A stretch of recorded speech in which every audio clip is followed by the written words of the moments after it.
Hi, District 98. It's Representative John Bradford, and I have some great news to share with you. The North Carolina House just passed our version of the budget, so now the budget goes to the Senate, but I want to share some of the highlights with you. First of all, it's a biennium budget, of course, a 2-year budget. The first year appropriates about $30 billion, as well as the second year is about $31 billion. That gives you sort of a frame of the size of the North Carolina budget. So here are some highlights.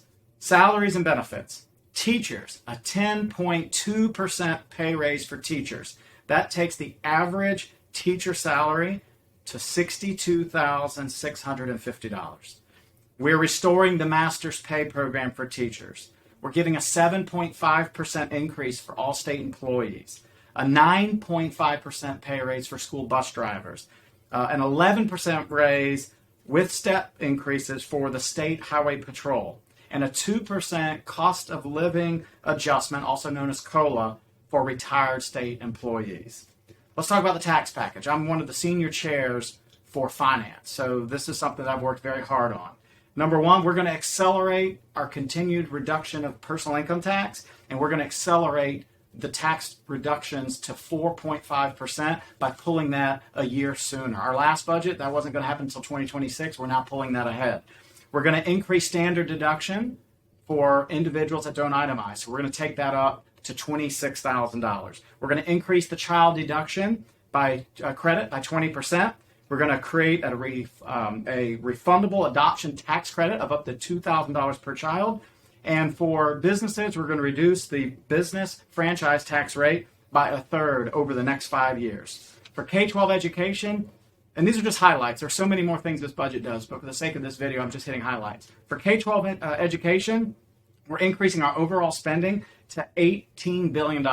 Folks, that represents 60% of our entire budget. 60% of our entire budget is going into K-12 education, which is amazing. $40 million for school safety grants. Higher education. For our community colleges, we're going to put $300 million in capital projects. For our UNC system, which is our universities, $843 million for capital projects.